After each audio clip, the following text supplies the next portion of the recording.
Boa noite a todos do canal. Gostaria de apresentar aqui uma pessoa muito especial que eu fiz esse convidado, que é o Igor Miguel. Espero que vocês possam aproveitar essa experiência que a gente tem de conversar com ele e conhecer um pouco do projeto e falar sobre essa questão da literatura como autocuidado, né? Deixa eu ver aqui o pedido dele para poder eu acessar.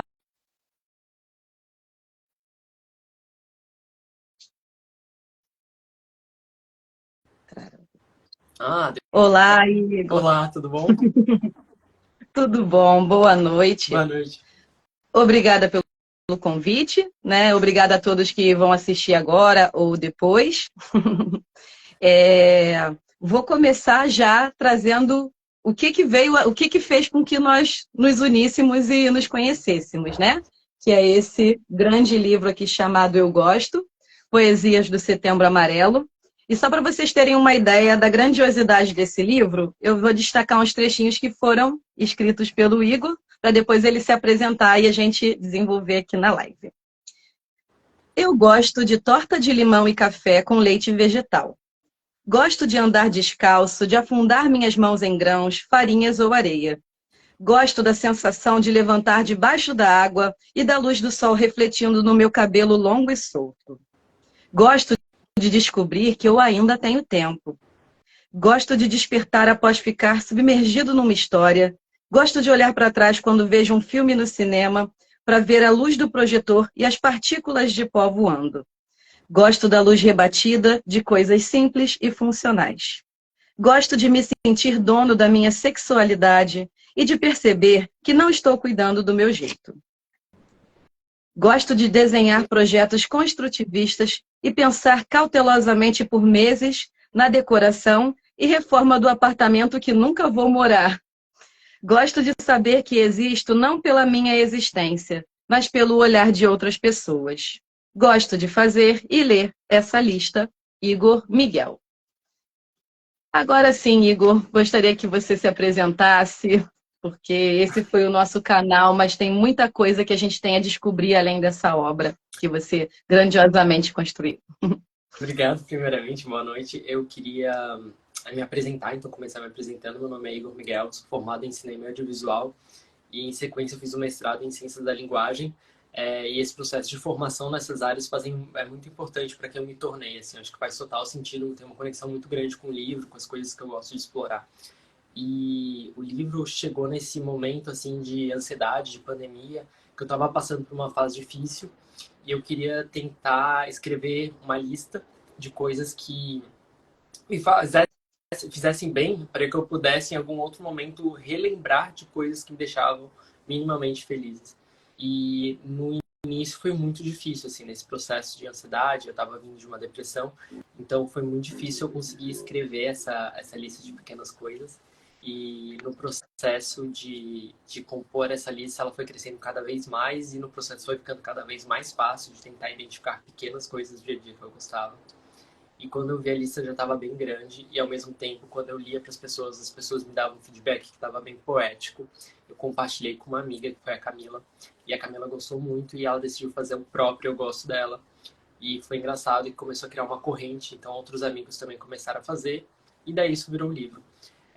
Uma das coisas que eu senti ao ler o Eu Gosto dos meus amigos que fizeram parte do livro foi que eu também me senti confortado pelas coisas que eles gostavam. Eu também me senti espelhado em coisas que eu nunca tinha imaginado que podiam ser bacanas de se gostar.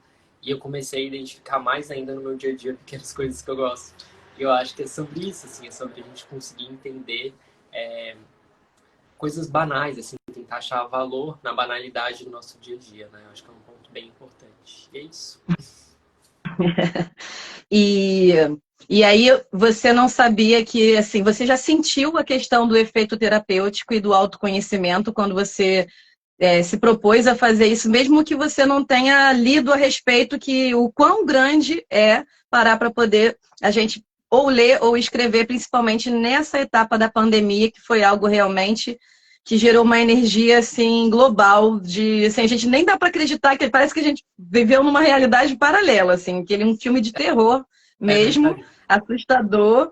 E também uma oportunidade, né? As pessoas tiveram que criar ali oportunidades e essa foi grandiosa. E quando eu conheci esse livro, eu estava ali como agente de leitura do Colégio da Cidade, e ele veio para mim, como eu acredito que o universo é assim em todos os momentos, e eu precisava me conectar com os alunos, e não adiantaria eu fazer um trabalho de leia tal livro, estando longe deles, com tudo que eles estavam enfrentando. Então, eu criei um projeto Confissões Literárias, né? Resgate afetivo, para que não perdesse a conexão com eles. E aí, na medida que eu apresentei esse livro, ele é autoinstrutivo, porque eles não tinham acesso ao livro todo, eles tinham acesso a páginas, né? A cada história de cada participante. E aí, sem precisar explicar, eles já entenderam por si só que essa lista é para ser livre, que essa lista é para ser espontânea, e que essa lista ela é uma descoberta da gente. Então, aqui a gente falando sobre a questão do Setembro Amarelo, hoje em dia a gente vê muito essa questão do... É muita divulgação sobre Setembro Amarelo, muita informação, mas vazia. No final das contas, não existe um aprofundamento, não existe tudo bem. Estamos com ansiedade, estamos com depressão, e o que fazer diante disso? Quando a própria sociedade não está preparada para lidar e adoece ainda mais ainda quem já está comedido, né? E uma pergunta que me veio agora: os outros autores também estavam enfrentando a ansiedade, em algum grau também estavam passando por algum tratamento nessa situação, ou teve alguma história diferencial de algum desses participantes? É bem diverso. Assim, uma das propostas foi escolher autores também que tivessem uma diversidade muito grande, então vivem de lugares diferentes da sociedade. A pandemia abalou todo mundo, então todo mundo tinha seu próprio grau de afetabilidade em relação à pandemia, então é um ponto bem importante. Mas a gente tem pessoas com diversos tipos de questões psiquiátricas, psicológicas diferentes, né? Então cada pessoa foi afetada de uma maneira muito diferente. Eu acho muito interessante a gente observar que é um ponto que eu ressalto no livro e queria falar, que a gente é isso, assim, sabe? Tipo, eu sou a minha ansiedade, eu sou a minha depressão, mas eu não sou só isso. E eu acho que isso é importante a gente se autodescobrir também, né? A gente não é só a nossa ansiedade, só a nossa depressão, a gente não é a nossa bipolaridade. A gente é isso também, se descobrir, se entender dessa forma é muito bacana, mas não se resume só isso. A gente é uma pluralidade de outras coisas e a gente tem toda essa subjetividade importante que faz a gente ser a gente. Então, isso é uma característica que vem compor uma personalidade muito mais complexa. Então, se entender com o CID não é se entender somente por esse CID. E outro ponto que eu acho legal, já nessa vibe também, Setembro Amarelo, que é como a gente só consegue ter... A gente tá passando moto, tá cachorro latindo, esses live é ótimo, né? Mas, enfim, a gente... Oh, meu Deus.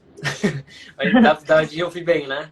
Dá, não dá para chegar aqui e volta. Tomara que o meu também não em algum momento, porque certamente vai ter também participações especiais. Então, na verdade, o que acontece é que eu acho que é muito ruim também quando a gente só consegue ter nossa subjetividade respeitada através de um CID. Então, tipo, tenho algum problema no trabalho, ambiente de trabalho que está me fazendo mal, etc. Estou sendo cobrado, e daí depois eu descubro que, na verdade, eu tenho TDAH. E eu começo a fazer um tratamento para TDAH. E daí começo a ser respeitado por conta desses problemas que vinham sendo acarretados em relação a isso. Mas aí o meu respeito em relação a isso só vem por conta de eu ter o CID para comprovar que eu tenho alguma diferença. E esse respeito deveria vir de forma natural. Pessoas diferentes agem de forma diferente.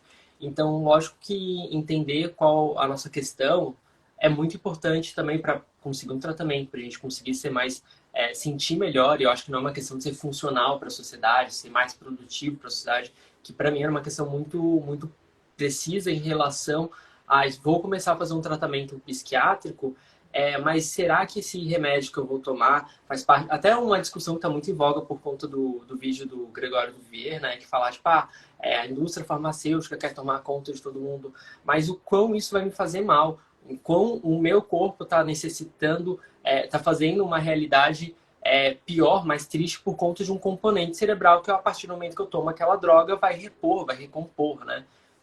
Então, entender que pode fazer bem, não é a única saída, então não vou fazer só o tratamento psiquiátrico, vou continuar minha terapia, vou continuar lendo meus livros, vou continuar me descobrindo, mas que é um momento muito importante para a gente sentir muito melhor e que a utilização disso, ele não se restringe unicamente para... Desculpa, me perdi. mas é descobrir que o medicamento não vai ser o único meio, mas ele também vai vir como complemento, né? E também que é um momento de descoberta, que a gente pode se descobrir além também do nosso transtorno que a gente tiver. Sim. E esse não avançar também na sociedade parece que ficou estagnado, aí a gente vê casos assim. Uma pessoa consegue tomar remédio para uma dor de cabeça, para uma gastrite, mas se for algo mental, já há aquele estigma, né? Se uma pessoa quebra a perna e tem aquele tempo natural para se recompor em um tratamento, ninguém fala se esforça e anda. Então, eu acredito que o maior amparo que uma pessoa pode ter que esteja enfrentando isso é recorrer ao autoconhecimento e ao recorrer também a formas de artes, a filosofia, né, a estruturas e conhecimentos milenares que parece que são remédios que atravessam gerações e que ficaram um pouco afastados. Então, um dos benefícios, como falando sobre a leitura de um modo geral, né, para ansiedade e depressão. Primeiro que ela te tira daquele cotidiano, ela te tira daquele dia desgastante que você está e te leva para uma outra realidade. Segundo, que você se conecta com outras histórias, mas tem aquele distanciamento emocional, porque não é você que está passando. E isso abre um campo para você enxergar melhor a sua situação de maneiras diferentes. Porque existem muitas formas. Você, como cientista da linguagem, e sabendo que essa linguagem também atravessa o pensamento, nós podemos reeditar coisas que nosso cérebro mesmo administra por conta de ameaças que nós mesmos criamos, por medos em excesso que nós mesmos criamos, mas nós não fazemos isso à toa, né? Eu estava assistindo uma palestra da doutora Ana Beatriz, e ela colocando que o nosso cérebro foi projetado para detectar ameaças, mas as ameaças, quando ele foi projetado, era fome, frio, alimentação, proteção daquele grupo. Mas hoje em dia, as ameaças são infinitas, os poderes de escolha são infinitos. E aí, para dar conta de tudo isso, há uma disfuncionalidade em determinado grau para todas as pessoas. Ou aquelas que estão enfrentando, ou as que estão jogando para debaixo do tapete, vivendo uma realidade que não é a dela. Ela não está acessando sentimentos. Então, se a gente pensar que nós não somos o nosso pensamento, nós somos a nossa consciência, a gente consegue entender melhor e reeditar algumas coisas. E a leitura faz muito isso. E especificamente o seu livro, como que ele trata da ansiedade e depressão? Como que os biblioterapeutas podem utilizar? Quando a gente prepara um material para determinados grupos, nós temos que selecionar esse material de acordo com aquela situação. Então, a gente não vai trazer para uma pessoa que esteja enfrentando ansiedade e depressão um livro em que o personagem esteja deprimido, porque você vai acionar aquela conexão ali e aquilo ali vai dar uma conotação negativa. A pessoa que está enfrentando depressão, ela está sem vitalidade, ela está sem ânimo, fragmentada de um certo modo. Então, aonde que se pode resgatar? É quando você ativa essa questão do que eu gosto, do que me dá prazer, aonde que fica? Uma vez eu escutei de um amigo que passava por depressão, ele falou, se eu sentisse tristeza, eu estava bem, eu não sinto nada. E aí, essas pessoas têm medo de serem estigmatizadas no trabalho, aí elas faltam, ou elas atrasam, e elas não têm coragem, às vezes elas nem sabem que elas estão passando, de verdade, que elas estão passando depressão. Elas só estão se sentindo esgotadas de uma certa forma. E tem também nessa época a positividade tóxica, o excesso de vai ficar tudo bem, da receita pronta. Então, assim, se a gente quer lidar com isso, às vezes é muito mais fácil a gente se entender do que procurar que o outro nos entenda. Porque o outro está na ótica dele. Então, você faz um trabalho muito sério quando você traz essa obra, quando você abre esse espaço. E aí eu queria perguntar para você, aonde esse livro te levou? A gente já conversando antes, né, nessa conversa prévia, você não teve essa dimensão, você fez de coração, foi algo que você fez e quis compartilhar. Mas me diz um pouco assim, aonde que ele te levou, quais foram as surpresas que esse livro te trouxe, assim, e de quem também participou?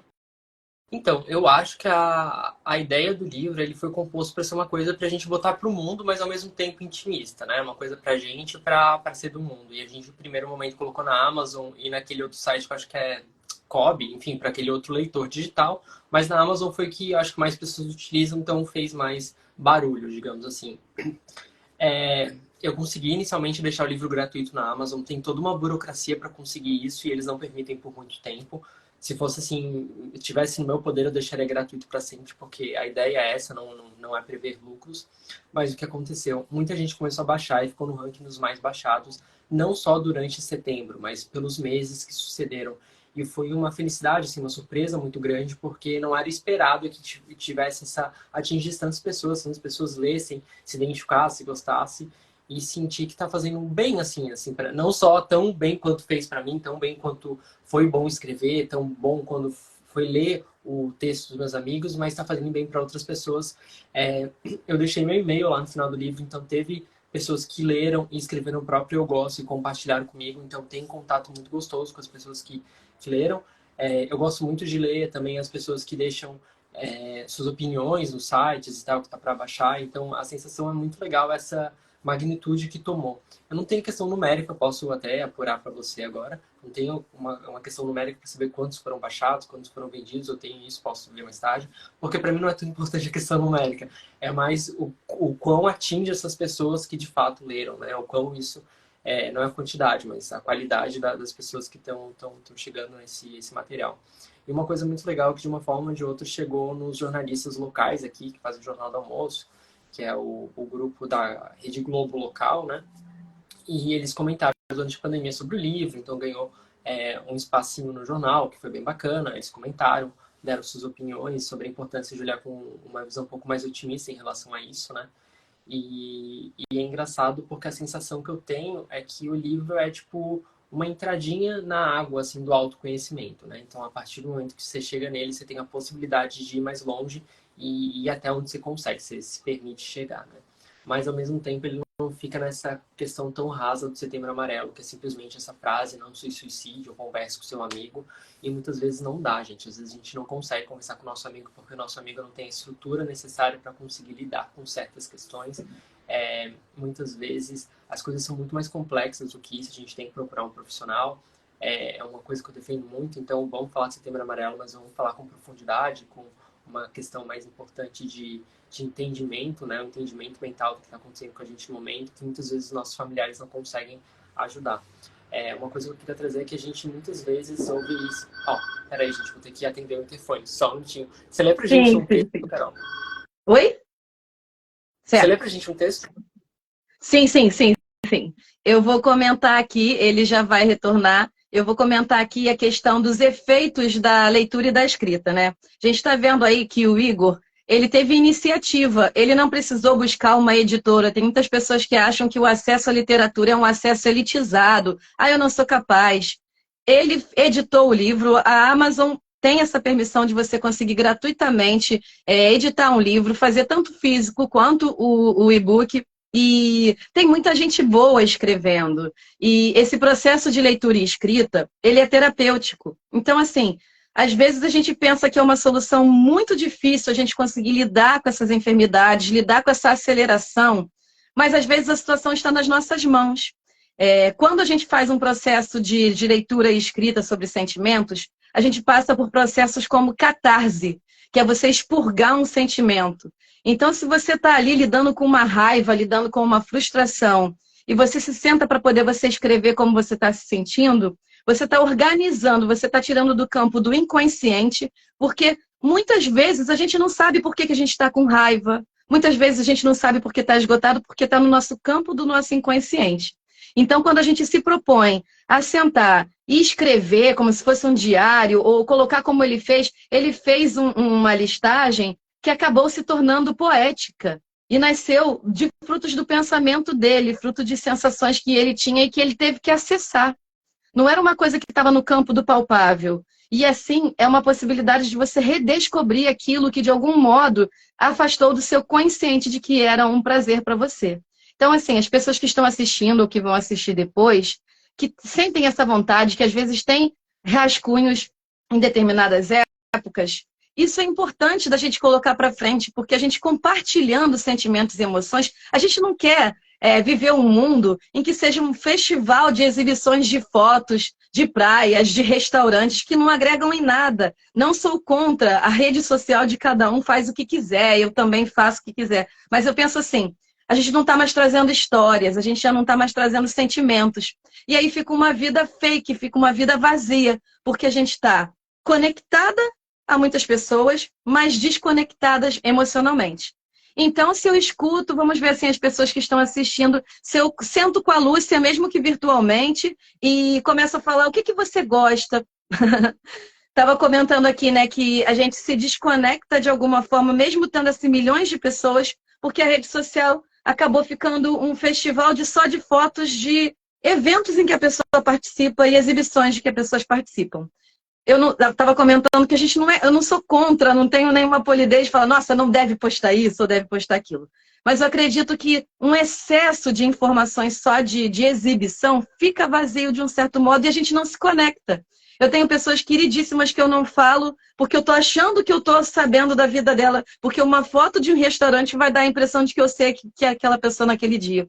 Então, se eu sento com algum desses participantes, virtualmente ou presencialmente, e começo a me interessar pelo que essas pessoas gostam, me interessar por histórias. Nós somos seres constituídos de histórias, né? E a gente senta para poder conversar sobre isso, a gente se sente preenchido de alguma forma, a gente se sente conectado. E nenhum bem de aquisição, nenhum carro do ano, nenhuma viagem do ano vai nos preencher tanto quanto seres humanos. Quando você sentir que você sentou para tomar um café com alguém, para conversar sobre o dia, para dar boas risadas, para você sentir o outro. E é isso que está, essa multidão isolada é que está alcançando tudo. E agora eu vou fazer uma proposta aqui com você. Para você saber desses frutos, você sabe que o seu livro fez parte das 2 edições do livro da escola, dos alunos, de eventos de biblioterapia que eu já fiz também em outros espaços. E aqui está a edição desse livro 3 dos alunos, e eu separei 3 livros, três trechos deles, de propostas que eles escreveram. A professora Lucineide, em especial, que passou esse trabalho, levou para a sala de aula. Eu vou ler para eles e vou ler para você e para todos aqui. E fica você e todos à vontade para, quando a gente lê, pensar assim, em que eu me conectei, em que eu pareço, com que eu me identifiquei, aonde que agora, através desse livro, eu consigo agora estar conectada, por exemplo, com a Beatriz Mozart, que é uma aluna da nossa escola. Então, ela se propôs também a fazer essa atividade e escreveu assim: o eu gosto é essencial na minha vida, porque eu não vejo uma vida sem gostar de algo. Gosto bastante do pôr do sol, da minha família, de tomar banho, gosto de rir, de dançar, de cada amigo que tenho. Mas qual o motivo para cada um? Ela foi além, ela buscou os gostos, depois ela foi buscar em si mesmo o porquê daquele gosto, né? O pôr do sol, eu me arrisco a dizer que é o favorito. Ele com aquela cor alaranjada e a brisa do fim de tarde, que torna ainda mais especial aquele momento, e aquele momento é sempre único, e ele é sempre lindo. E a minha família? Como eu amo vocês e nunca consigo dizer o eu te amo que merecem.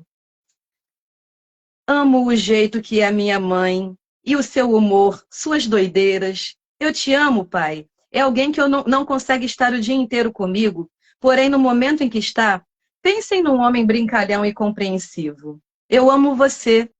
Eu amo minha irmã de 6 anos. Olha, criança, por mais que sejamos como cães e gatos, eu amo você. Rir para mim é mágico, pois vira uma memória boa que eu gosto de relembrar.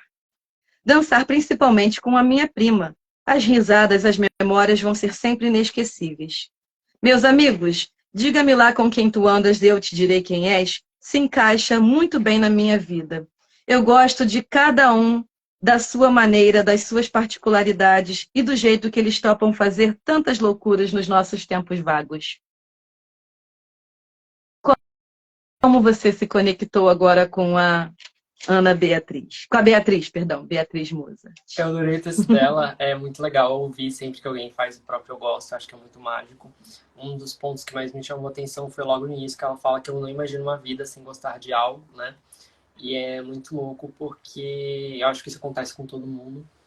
Mas ao mesmo tempo, como a gente vive nessa sociedade que nos impõe uma série de coisas, que impõe um consumo, acho que a gente vai trocando muitas vezes as coisas que a gente gosta, essas pequenas coisas, o contato com a natureza, sei lá, o raio de sol, o pôr do sol, contato com nossos pais, contato com a nossa família, como no caso dela, vai virando gostar de coisas, de gostar de consumo, de gostar. E é uma coisa que não passa nossa escolha proposital, né? É um ponto que me chama a atenção, então achei muito bonito. me chama também a atenção que essa frase, né? Eu não vejo uma vida sem gostar de algo. É muitas vezes o que a pessoa se pensa que passa no momento de ansiedade, no momento de depressão mais grave.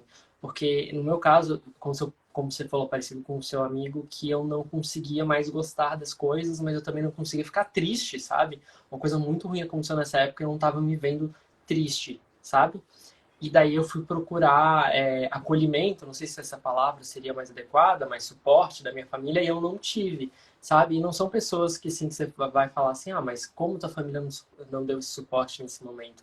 Mas eu acho que muitas vezes quando a gente nega ao outro sentimento, o suporte psicológico, que a gente não consegue entender que essa pessoa está sofrendo, isso não diz só a respeito ao meu entendimento em relação ao outro, mas entendimento a mim. São pessoas que não se permitem sofrer. São pessoas que nos permitem sofrer, que elas estão em sofrimento também, mas não nos permitem se reconhecer como sofredoras de um mal que tá tendo, né? Então, uma pessoa que nega a depressão da outra é um momento que, quando ela estiver mal, ela também vai negar a sua própria depressão. Então, é uma coisa muito importante, assim, de dizer. Já tô indo para outro lado, que não tem mais a ver com o texto da Beatriz, que eu adorei.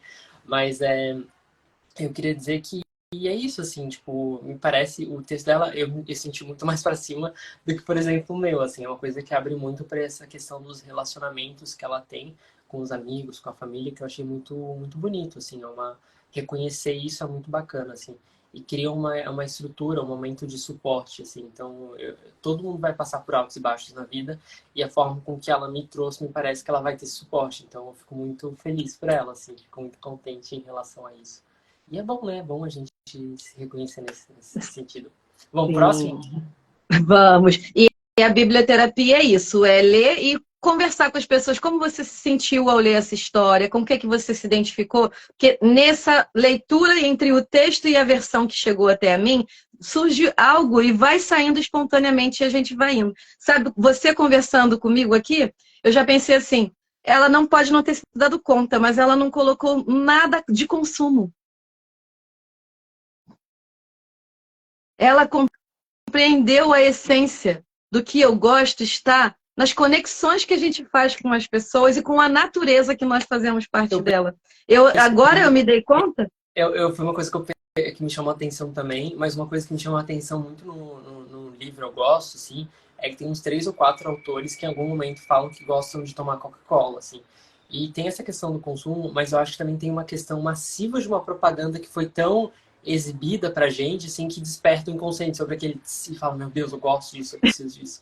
Então é engraçado como a gente é afetado mesmo por isso, mas ao mesmo tempo como é bacana que ela tenha colocado coisas que são relativas aos sentimentos dela em relação ao mundo, né? Esse contato dela com o mundo, em contato dela com as pessoas. Achei muito bonitinho, muito legal, assim. E acompanhando a escrita dela, que ela está com 3 textos no livro, você vai observando que ela cada vez mais está ampliando esse olhar artístico e poético. Porque os adolescentes, a escola, de um certo modo, desenvolve tão pouco essa questão né, dependendo da situação, tão pouco essa veia criativa, que acabam eles ficando condicionados a uma estrutura textual para o Enem, para algo assim, e esquecem, às vezes, dessa criação, que a arte não tem que estar aprisionada em nenhuma estrutura. Ela tem que estar livre, você tem que criar, né? E aí eu estou vendo que ela cada vez está mais liberta e com a escrita mais fluida nesse sentido, de deixar realmente ir para o campo da imaginação num nível muito bacana. Esse aqui, olha o carinho também com que ela fez aqui, olha, do desenho. Coisa e eu linda, vou... olha só. Ele vai chegar até você. Muito lindo. Né? Essa Muito aqui é da bacana. Lohane.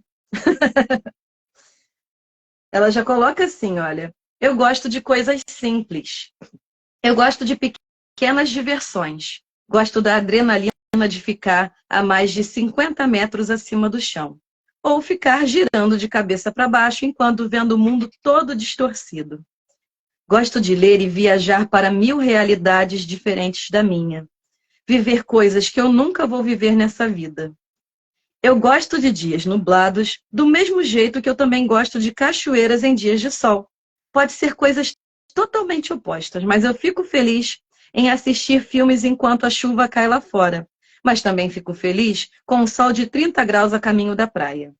Posso não ser uma ótima cozinheira, mas eu gosto de inventar 1000 coisas na cozinha e saborear o que dá certo e aprender com o que dá errado. Eu gosto de escutar infinitos gêneros musicais, mas minhas bandas favoritas ainda são Legião Urbana e Queen. Eu gosto de me sentir viva, gosto de intensidade, gosto de como a vida pode ser louca. Lohane Andrade. Muito legal, principalmente a forma que ela. Que também é uma arte que você treina bastante até ficar lindo, assim, ficar bem caprichado, né? O caderno dela deve ser tão incrível quanto. Eu gostei muito do texto dela porque ela traz sensações de início, né? São sensações dela em relação ao mundo, como ela se sente, como ela gosta de ver o mundo distorcido quando ela tá de cabeça para baixo, etc. É uma questão que remete a uma sensação, a gente ouve e vai se colocando nessa sensação e vai se reconhecendo nesses lugares que ela vai dizendo. Eu acho isso muito bacana. Você se lembra quando era criança e tá no gira-gira e etc. Foi o que me remeteu, assim. E ela fala muito sobre esse mundo particular dela. Também achei muito bacana, muito mágico, assim, que ela vai trazendo essa coisa, relação ao íntimo, né? Uma coisa, tipo, como ela enxerga, como ela percebe o mundo. Achei bem bacana. E também sobre Sim. contradições, assim, uma coisa que eu achei muito legal. A gente é feito de contradição também. Inclusive, eu estava escrevendo um novo Eu Gosto, assim, para esse ano. Posso ler mais tarde também, mas ainda não está 100% finalizado. E eu gostei muito de ela já ter percebido isso, que muitas vezes a gente vai ter contradições, faz parte de quem a gente é, todo mundo, né? Nosso consciente e inconsciente estão ali, e nosso inconsciente toma forma diferente e a gente também tem bastante contradições, está tudo certo, faz parte da gente. A gente pode gostar de coisas completamente opostas e está tudo certo também, né? E é muito legal ela ter se dado conta disso. Sim, né? É marcado essa questão, não há problema nisso, né?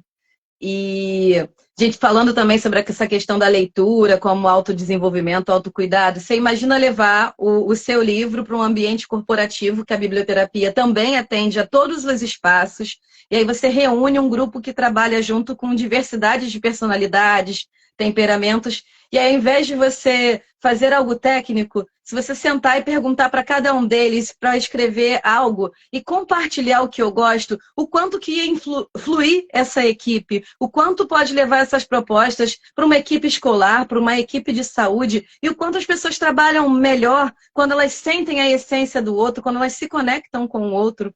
Como a Lucineide, que é a professora, os alunos que estão aqui assistindo, eles sabem disso, quanto eles são mais conectados com ela, quando ela leva uma proposta de trabalhar isso. E achar que isso é importante. Tem pessoas que estão esquecendo que sentimentos e emoções é a base de tudo. Depois é que a gente preenche com conteúdos, com teorias, com conceitos. Se não houver o sentimento e a emoção ali equilibrado, não há conexão. Há desequilíbrio, há desajuste, e qualquer projeto que vá tentar andar não vai fluir de uma maneira. Vai ser um desgaste para um lado ou para o outro. Uma repressão para um lado, uma opressão para o outro, né? Então, buscar essa simplicidade, voltar para essa simplicidade é o que está nos faltando também, de um certo modo.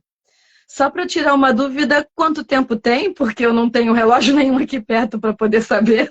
São 8 horas agora. Ah, tá. Então estamos equilibrados aqui, mesmo na espontaneidade. Vou trazer o terceiro texto, então, que é o último texto dessa etapa da nossa live, que é da Milena. Milena Fernandes da Conceição. Olha também o carinho e o detalhe que ela fez aqui, olha. Rolando desenhos. Você vê que é tão afetuosa essa atividade que eles têm esse carinho de fazer dessa maneira. Não é só uma entrega de uma redação que a professora passou, de um tema, não. Está falando de mim, está buscando a minha essência, né? Veja bem aqui dessa menina, então, vamos lá. Eu gosto de comida italiana, seja pizza, lasanha ou nhoque. Eu simplesmente não resisto a uma deliciosa massa. Gosto de contemplar o céu, principalmente no pôr do sol, pois adoro quando ele fica colorido. Além de observar os formatos das nuvens durante o dia. Gosto de ficar sozinha para ler e ver vídeos no YouTube. Porém, também gosto da companhia dos meus amigos e familiares. Eu gosto de morango, açaí, bolo de cenoura, amendoim, milho, tapioca, cereal com iogurte, enfim. Eu acho que deu para perceber que eu adoro comer. Eu gosto de observar as flores enquanto caminho, e uma vez ou outra eu paro para tirar fotos delas. Falando em fotos, eu gosto de fotografia e tenho estudado mais sobre o assunto. Eu também gosto de dias nublados sem chuva e se tiver uma pipoca para me fazer companhia, aí é melhor ainda. Gosto de ouvir histórias e de criar também, mesmo tendo preguiça de escrevê-las. Eu gosto de tirar boas notas e do meu professor de matemática, que é o Carlos, né? Vou falar o nome. Gosto de estudar a Bíblia e ouvir sobre Deus. Gosto de ver as pessoas ao meu lado alegres. Também gosto do material escolar, dos meus olhos e ambientes tranquilos. Eu gosto de animais fofos e de dar nomes para os meus bichinhos de pelúcia, além de gostar de música clássica. Eu também gosto de fazer presentinhos à mão e de receber e escrever cartas. Guardo todas elas com muito carinho. Gosto de colecionar memórias, por isso estou gravando vídeos de momentos especiais. O armazenamento do meu celular está pedindo socorro. Eu gosto muito da minha mãe e do meu pai, e quando a minha irmã lava a louça, e da comida das minhas avós. Gosto de assistir jogos de vôlei com meu pai e assistir novelas com a minha mãe. Gosto de rir dos perrengues da Dani e da Brenda e do sarcasmo da Bia, do sorriso da Nani, do jeito avoado do Levi, da espontaneidade da Duda, das reflexões aleatórias do Vitor, dos fatos engraçados que o Pedro tira, das fotos engraçadas que o Pedro tira da turma, da Eduarda, que sempre banca a fofura, biscoito para todo mundo na saída, e da leveza da Tainá e da Maria, das sardinhas da Jaiane e até do humor sem graça do Lucas. E por fim, gosto da biblioterapia e é óbvio que as aulas das suas aulas da professora, que é a Lucineide. Aqui tá a Milena. Muito legal, Tesna. Tô vendo aqui os comentários deles aqui, tudo assistindo. Ó, fica quieta, Bia, vou aparecer 2 vezes. As autoras estão todas presentes. Vitor está presente. Ah, eu falei com o Vitor hoje, né? Oi, Vitor. Nossa, quando ele falou Eduardo Coutinho, ele teve uma síncope ali assim, como assim? Aí ele assim, como eu me... Ele gosta, ele falou, preciso fazer contato com ele. Seu amigo de infância. Eu ia comentar com vocês que uma coisa que me chamou muita atenção refletindo aqui enquanto ouvia, é justo como essa poesia está extravasando, essa forma de arte está extravasando para o papel, né, em volta, como... Então, a pessoa vai lá e escreve com uma caligrafia bonita, ela capricha ali, ela faz uma colagem, como isso faz parte também desse processo de carinho, assim, de se tratar com carinho, porque você está falando de si mesmo. Então, eu acho muito bacana, acho muito legal reconhecer isso. E eu acho que no nosso projeto foi transcrito através do Matheus Mendes, né, que foi a pessoa que fez a ilustração. Cada texto é antecedido por uma ilustração feita por ele.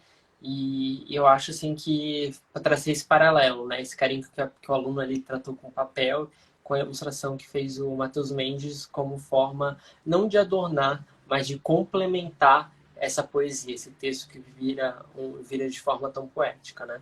Eu achei muito legal que ela parece ser taurina, né? Adoro comer o tempo todo, mas também como é a forma de afeto que ela reconhece, que é através da comida, que é uma coisa muito bacana, é uma ferramenta de autodescoberta. Se ela não sabia antes, ela provavelmente está sabendo já agora como é uma coisa importante para ela.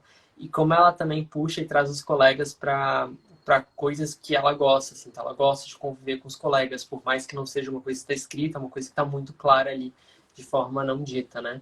E é muito importante isso, porque quando a gente está nessa fase de escola, a gente convive muito tempo com nossos colegas, né? Às vezes a gente tem mais contato com os nossos professores, até ela traz isso, ela fala que ela gosta muito dos professores de matemática e de português, né? Isso me chama a atenção que muitas vezes a gente passa mais tempo com nossos professores que com nossos pais, né? Nessa fase, porque eles estão trabalhando, enfim. E é muito legal essa troca mais humana entre... Acho que é isso que você estava trazendo há um pouco tempo atrás, essa troca humana que é importante na escola. Eu acho essa desconstrução da hierarquia. Não é uma desconstrução por desconstrução, a gente ouve muito a palavra desconstrução. Eu acho que, até falando em poesia, falando de palavras, falando de literatura, quando a gente utiliza muito determinados termos, a gente vai desvalorizando o que significa aquela palavra, até ponto de ela não significar nada. E eu acho que existe um trabalho assim proposital de desvalorizar certos termos. E um deles é a construção, a desconstrução, né? Está sendo usado tanto que está a ponto de não significar quase nada. Mas desconstruir o processo de hierarquia na escola não é tipo desvalorizar o papel do professor, não tem nada a ver. É o contrário, é colocar o professor de uma forma tão humana a ponto de ele ser querido pelas pessoas, porque esse é um papel importante, é um papel muito importante na formação de um ser humano, né? E eu acho que o livro eu gosto, o processo de escola, eu acho que vem em conjunto com essa coisa de que eu penso, assim, de verdade, que apesar de todos nós nascermos seres humanos, o nosso processo de vida, o nosso processo no mundo é a gente se descobrir como ser humano, assim, como que eu vou me tornar mais ser humano. Então a gente nasce da espécie humana, mas a gente tem que se tornar ser humano. E isso é entender o quão coletivo a gente é, apesar do meio que a gente vive, apesar do supercapitalismo que a gente está vivendo, é se entender como coletivo, né? E a partir do momento que eu ouço, eu gosto dos teus alunos, eu vou conseguindo me conectar a eles como pessoas, assim, como esses seres humanos que eles estão se tornando. Eu acho isso muito especial de verdade. E algo que eu também, aqui nesse momento, trocando, porque aí quando a gente lê compartilhando, parece que abre mais o campo ainda do que até a leitura sozinha, que também é muito valiosa. Agora, olha que interessante, a gente vive num mundo totalmente virtual. E nós já viemos de uma geração, eu não quero nem perguntar a sua idade para não falar a minha, enfim, mas, mas vamos lá. Vai fazer 30? Eu já fiz, já fiz, já fiz. Já fiz, foi legal, foi bacana. Já fiz 40 também, vamos lá, 42, tudo bem? Tudo bem, tudo bem, estamos aqui num confessionário. Mas eu acho que a gente pega ainda a questão da foto, do papel, do sentir, do livro físico. E aí a gente pensa que da geração para frente, eles não vão se apegar a isso. Só que a gente está vendo que eles gostam de escrever no papel. A gente vê que a Lohane gosta do Legião Urbana. Então, é muito bom saber. Parece que quando a gente lê assim, parece que eles estão assim bem mais velhos, porque eles estão com uma maturidade em perceber a essência do que é a vida de uma forma muito grande, muito bacana. Então, a gente vê que eles não perderam isso. Eles têm essa... Olha só, eu vou escrever para o meu amigo de... Ontem o Vitor falou, eu fui dormir quase de madrugada porque estava escrevendo, não sei se é surpresa, né? Escrevendo algo para uma pessoa especial. Ele ficou sem dormir direito pensando em escrever algo. E escrever algo... As palavras, elas são completamente importantes de essência, porque as palavras geram vibração. As palavras não são meras, né? Elas são para representar algo que é construído que vem da nossa alma. Então, quando a gente passa numa geração, atualmente, que as pessoas fazem assim, Feliz Natal, Feliz Natal, Feliz Natal, e pega aquela mesma imagem e sai para todo mundo, o que você está passando para o outro? Um vazio.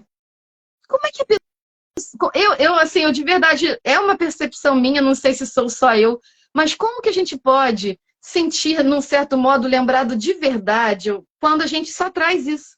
Então, se eles sabem a importância de sentar para poder escrever algo para um amigo, olha que construção que a gente está levando a eles. Que importância que é o trabalho de cada educador e de cada autoconhecimento que esses meninos e essas meninas estão tendo.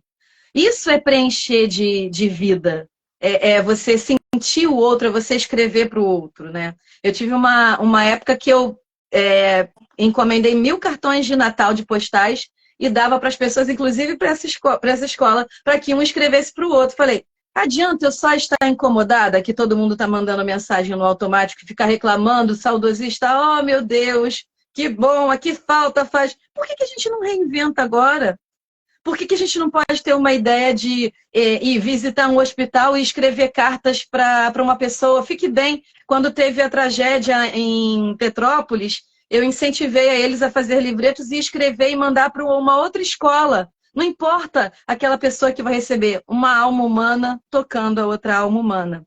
E palavra é muito poderosa quando a gente carrega ela de um sentimento. Então, a importância de você escrever, mesmo que se fosse uma frase, fica bem, fique bem. Mas se você sentir que aquilo ali veio nessa carga dessa intenção, é de uma potência né? É esse olhar para o outro e não olhar só para si mesmo. E eles estão demonstrando aprender muito isso. Eles estão tendo essa vivência de humanização.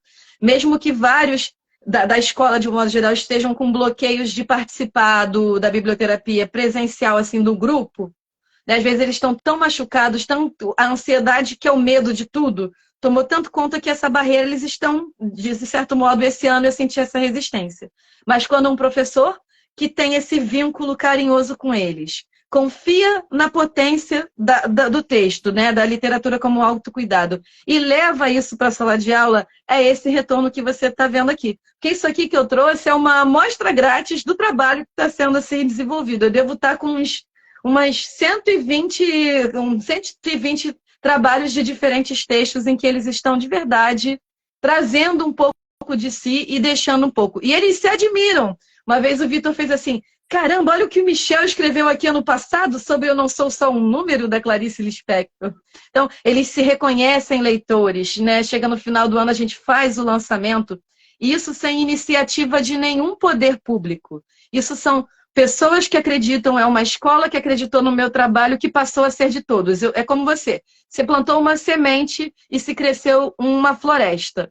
E aí passa a não ser meu ou seu, passa a ser do mundo, né? Aí o que você tem a dizer sobre essas interações?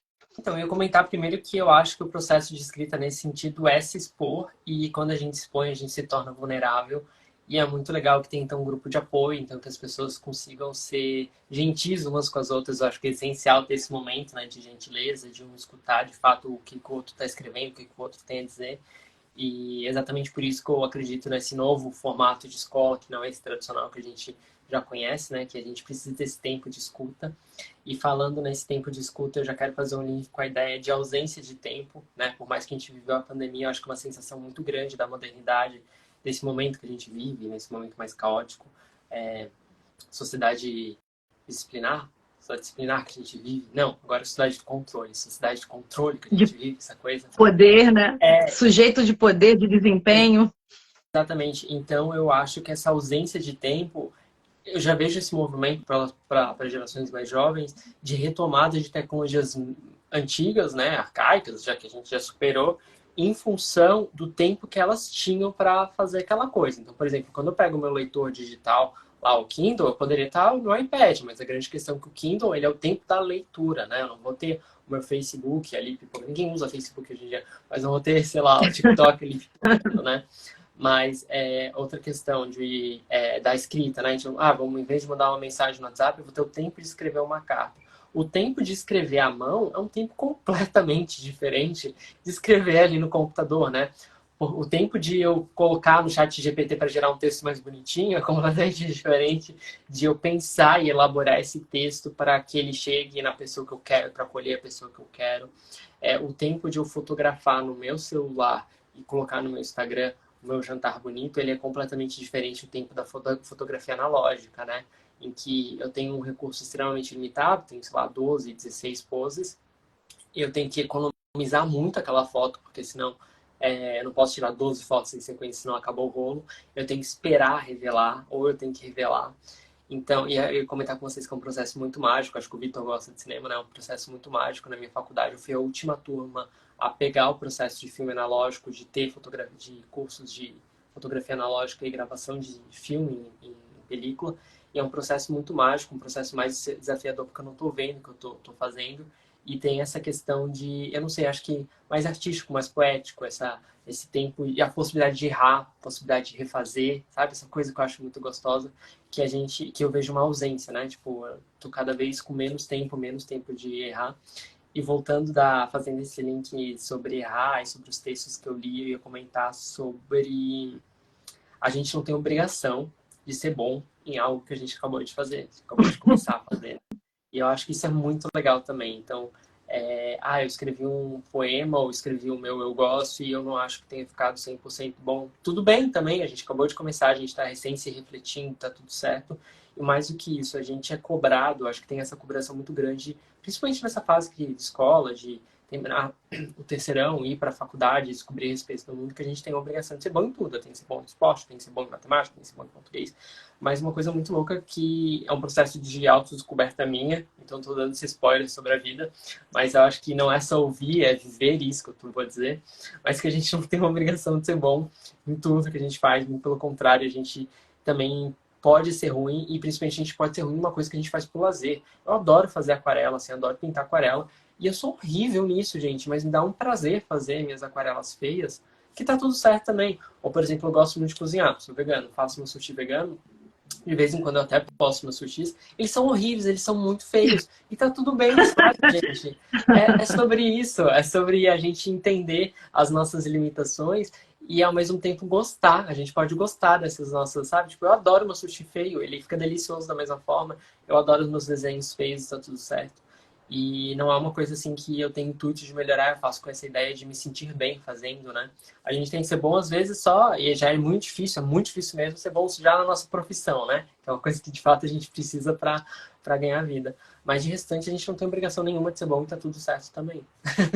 Né? É essa necessidade do perfeccionismo e dessa tudo pronto, né? Faz muito mal, Por exemplo, é ansiedade, a gente se sente mal quando a gente não atinge o que a gente espera. É uma coisa que faz muito mal e é uma coisa muito presente nesse tempo de modernidade. Ah, então tá, então vamos gravar uma live com a Carol. Então essa live tem que ter 2 milhões de pessoas, porque senão não atinge. Sabe, não tem, gente, que isso, sabe? Vão ser menos. Sim. Ou, por exemplo, vou lançar um livro, esse vai ser o maior livro de poesia do mundo. Não, gente, não tem essa pretensão. Acho que tudo é carregado de uma pretensão muito grande hoje em dia, sabe? Tem essa questão de ser muito pretensioso em tudo que a gente faz. E eu acho que desapegar disso não nos torna menos valioso, não torna menos valioso o que a gente está fazendo. Entende? Cada coisa tem seu próprio tempo, sua própria função, isso é muito bacana. Sim. E esperar que o tempo nos deixe assim cada vez mais leves com as questões que a gente não deu conta, ou que a gente não fez. Dá um exemplo que se fosse numa outra época eu ia ficar, caramba, né? Na arte que eu fiz de divulgação da nossa live, houve algum erro, alguma coisa que eu não consegui nem identificar. Aí veio um amigo meu assim, tem 2 erros na sua arte. Se fosse numa outra época, eu ia, melhor. Eu pensei assim, mas as pessoas já viram, já curtiram. Se eu apagar essa, a intenção daquelas pessoas que ainda curtiram vai ser apagada. Então deixa ali, porque tudo bem, eu tentei fazer o melhor, passou algo assim, então passou. O foco é a grandiosidade, né? A motivação é mais importante. É como se fosse pensar assim, tem 2 erros, e quantos acertos tem? Né? Assim, e quantos tem? Pra gente puxar. É claro que ele fez na intenção de ver, ajudar, mas às vezes se perde a gente não está tendo mais tempo e nem energia para gastar com esse perfeccionismo e com esse querer dar conta de tudo. Eu acho que a gente tem que ter essa conexão com a gente, com a natureza, e tirar essa expectativa que seja do outro para nos entender, do outro para nos consertar. E a literatura pode fazer isso grandiosamente, né? Dando um exemplo para você conhecer assim, da potência desse aluno Vitor, né, que você já conheceu e vai conhecer cada vez mais, ele é a personificação da biblioterapia. Porque ele chegou na escola vindo de uma época de pandemia e ele foi daquele jeito lá meio desconfiado, mas foi, né? Seguiu a intuição, algo assim. Ele fala que ele foi por educação ao convite. Aí, quando ele chegou lá, de cara, houve um aluno que estava levando da brincadeira, mas quando eu li o texto convite, aquele texto bateu naquele aluno e aí ele contou um drama muito pesado da vida dele, assim, envolvendo tragédia com o irmão.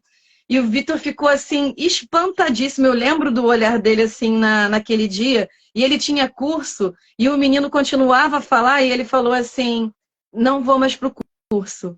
Tudo que me importa agora está aqui. E eu ouvia o outro. E aí ele continuou ali, e assim, muito espantado, assim, o que é isso que está acontecendo aqui? Que prática é essa, né? Eu estou pensando que é uma coisa, mas eu estou vendo que é outra. E ele com aquele espírito curioso, observando. E aí, em dado momento, passando na terceira ou quarta proposta de biblioterapia, eu passei a música Esquadros, da Adriana Calcanhoto. E quando passou Eu Ando Pelo Mundo, prestando atenção nas cores, ele olhou para mim e falou, Carol, eu tô te vendo um pouco embaçada. Mas sabe o que acontece? Eu me dei conta que eu estava nesse período, fiquei tanto tempo isolado na pandemia, que eu me vi, sem me perceber e me percebendo agora, que eu andava olhando para baixo. Por isso que eu não estava nem identificando que eu estava com problema de visão. E agora você botando essa música, eu percebi isso. Então, já houve a transformação ali, né? O insight, que a gente chama no efeito da biblioterapia, que é tirar o conceito do inconsciente para o consciente para mudar.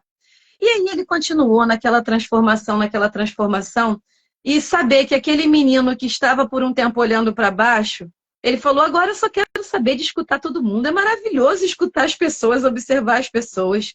E eu estou pensando em fazer o documentário, ele começou a ir para o audiovisual, porque ele quer registrar esses momentos e mostrar para as pessoas o quanto é bom esses momentos. Então ele quer falar sobre o cansaço dos dias de hoje. Aí eu sugeri para ele o Sociedade do Cansaço. É... Tem, né? Eu também tenho. Eu tô quase no final. E Só não sei aí, pronunciar o nome do autor. Tô até hoje querendo saber como que é o nome do autor, mas eu não sei. Bill Chureng, eu não sei falar o nome dele. eu tenho três dele aqui, que é a Sociedade Paliativa, que é a era de que a curtida das pessoas anestesia, de algum modo. Você tem esse também? Eu tenho a coleção toda ali atrás. Ah, então.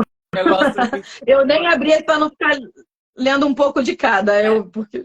É até bom, uma ótima dica. Eu gosto muito do. Eu não sei se fala assim Byung-Chul Han, na verdade ele é Com asiático, se mudou, acho que pra. certeza você vai fazer melhor do que eu aí a Eu tentativa não faço a menor de ideia falar o do nome que dele. fala, mas eu acho que é Byung-Chul Han, tá? Ele então Uhum. ele nasceu na Ásia, enfim, e não sei se Coreia, não sei qual que é o lugar, mas ele acaba indo para Alemanha e ele começa a estudar lá e ele começa a estudar filosofia, uma série de coisas e ele começa a fazer esses livros que são livros bem fininhos. Mentira, tem uns que são maiores. É, o maior dele eu acho que é Morte e Alteridade, mas quase todos são bem fininhos, são versões compactas sobre problematizações muito grandes. Então a gente lê com uma certa Aham. facilidade, uma leitura fácil, assim, não é tipo Derrida, não é Foucault, é uma coisa mais fácil de ler, mais palativa de ler, que trazem reflexões muito importantes para o nosso tempo, assim, por isso que eu acho muito importante e recomendo bastante. Mas sobre essa ideia também, mais filosófica também, mas tem um filósofo chamado Adorno, você deve conhecer, que eu até trago isso, assim, escrito. Quem falou muito isso foi uma professora muito querida minha, tanto da graduação como foi minha orientadora do mestrado, que é a Ana, e ela sempre, quando trazia sobre a questão da Segunda Guerra Mundial, sobre a questão dos documentários, etc., ela falava essa frase do Adorno que ele escreveu: como é possível poesia após Auschwitz, né? Como a gente faz uma poesia, como a gente faz arte, como a gente produz alguma coisa tão que supostamente tem que ser belo, né? Após uma tragédia tão grande que foi o campo de concentração nazista após a Segunda Guerra. Tipo, é um horror tão grande, a humanidade foi capaz de uma coisa tão horrível, como que a gente volta a fazer coisas bonitas a partir disso? E eu acho que é uma fala dela, assim, que ela sempre trouxe, é uma coisa que me marca muito, que não é sobre isso, gente. A arte, poesia não é sobre coisa bonita. Né? O meu eu gosto, assim, não sei se vocês leram, eu tento levar para cima uma série de coisas ruins que aconteceram comigo. Então você está lidando, você está trabalhando na leitura, também você vai lidando, você vai trabalhando com coisas difíceis que não são bacanas. E a arte é sobre isso, é você lidar com questões que são difíceis de ser trabalhadas de forma inconsciente às vezes, sabe? Não está nem no campo do consciente.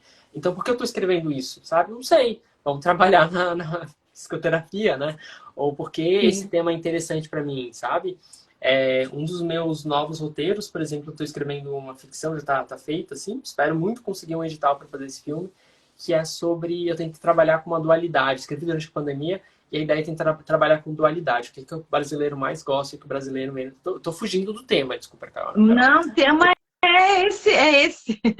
É, Nós não estamos presos a nada. Na verdade tem a ver com o processo de escrita, né? Roteiros também fazem processo de escrita, tem muito a ver com a ideia poética. A gente trabalha no audiovisual um campo poético muito grande através da fotografia, através de tudo que a gente vai colocar nesse filme tem essa questão poética. E esse roteiro, na verdade, tem que trabalhar com uma dualidade que eu acho muito, muito inerente, assim, muito importante a respeito do Brasil, que é esse amor pelo futebol, principalmente dos homens héteros, né? Essa paixão pelo futebol, e ao mesmo tempo esse ódio avassalador pela sexualidade, pela transexualidade. Então a gente tem esse personagem principal, que é o jogador que já atingiu o ápice, um jogador de futebol que já está no ápice, e ele se reconhece como transexual, ele não pode deixar a carreira dele porque ele já está no ápice. O filme é sobre isso, né? E, enfim, assim, sabe? E é muito legal porque a gente está escrevendo sobre a emoção dos outros. Quando a gente escreve ficção, tipo, quando não é mais poesia, a gente está escrevendo sobre como é a dor do outro, como esse outro se sente. Você falou para mim, escreveu sobre sobre a vida de uma pessoa com cadeira de rodas, etc., e como foi a pesquisa em relação a isso. Então, se colocar nesse lugar do outro, né? Como que eu vou entender o que esse outro se passa, que não é a minha realidade? É um exercício muito importante, não só para o entendimento do outro, mas entendimento de mim. Como eu consigo aprender de mim quando eu olho o outro, sabe? É uma coisa muito essencial. Então, ter essa escuta ativa em relação à poesia que os outros colegas de sala fazem é uma coisa muito legal. E eu, pelos 3 textos que você leu, para mim foi muito fundamental ver esse espaço de acolhimento do outro, sabe? Eu acho isso muito legal, assim. Eu acho que é muito difícil ter numa escola esse espaço de acolhimento. O ensino médio foi, assim, uma guerra. Então, eu não sei se é uma coisa que é muito comum, assim, eu até acho que não, ou se é uma questão de acolhimento dessa nova juventude, que eu espero também que seja, mas eu também acho que não. Mas é muito bacana que tem esse espaço de escuta e de acolhimento do outro, assim, eu acho muito fundamental, muito essencial. Então, eu realmente reconheço como um trabalho muito bonito que você está fazendo, fico bem contente também que o meu livro consiga ajudar, assim, servir de algum tipo de propósito, consiga chegar em pessoas e consiga ter uma funcionalidade que é essa autodescoberta, essa autorreflexão, e se reconhecer assim de uma maneira um pouco mais complexa que a gente é, além dessa ideia de consumo, além dessa ideia de que a gente precisa ter mais coisa, que o meu valor é dado pelo que eu tenho, não pelo que eu sou, entende? Eu acho isso muito legal, assim, que eu consiga trazer, que a gente em coletivo, né, porque o livro eu organizei, mas ele é feito de forma coletiva, e eu espero, assim, também para os teus alunos, que eles sintam essa mordidinha, assim, de falar, putz, eu consigo fazer um livro, assim, eu acho que é muito importante. Eu acho que você estava comentando na hora que eu saí, mas que eu fiz de forma completamente independente, então, se eu fiz, eu realmente acredito que todo mundo consegue fazer, principalmente a ideia de e-book, assim, você tem uma plataforma na Amazon onde você baixa um aplicativo deles e transforma a tua escrita em e-book, então você não precisa fazer um trabalho de gráfico muito grande, você não precisa saber muito, você já põe É tudo, automaticamente. tá todo estruturado. Eu É fiz muito fácil. tudo, né? É muito fácil fazer, então é uma coisa muito bacana de se fazer. Quem gosta de escrever, acho que vale a pena se arriscar, vale a pena ver como o outro lê a tua história. Eu acho que para mim foi a maior descoberta, a maior diversão do livro foi ter isso, assim, ver como a outra pessoa está me lendo, né? A sensação que eu tive durante a minha vida toda é que fui muito mal interpretado. Então, a partir do momento que as pessoas estão me interpretando bem, é um momento muito mágico, muito especial para mim. Eu fico muito contente. Eu fico muito feliz mesmo de ver o fruto disso através do trabalho das outras pessoas em relação ao eu gosto. Eu fico muito feliz mesmo, me sinto muito contemplado, muito feliz. Não consigo nem te descrever em palavras o quão contente eu fico com isso. Aí você já faz parte assim desse projeto porque ele vai sempre estar nas edições, porque sempre vai vir algum desses textos para que eles reflitam.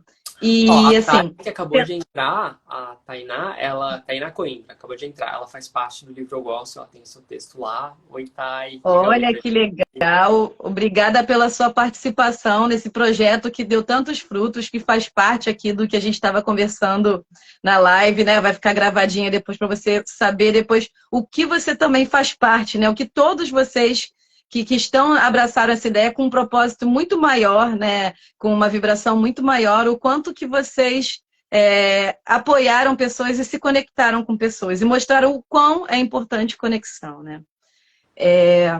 A questão assim do autoconhecimento, do autocuidado e da gente assim ler e investir nesse tempo da gente, é que a conclusão é que assim, nós não somos o que nós pensamos, nós somos o que nós tomamos consciência. Que essa questão do nosso cérebro de ter um mecanismo de funcionamento para nos alertar da ameaça faz com que a gente viva com muitos medos de muitas coisas. Então, a gente vai ter pensamentos repetitivos, a gente vai ter momentos de angústia que a gente não sabe de onde veio.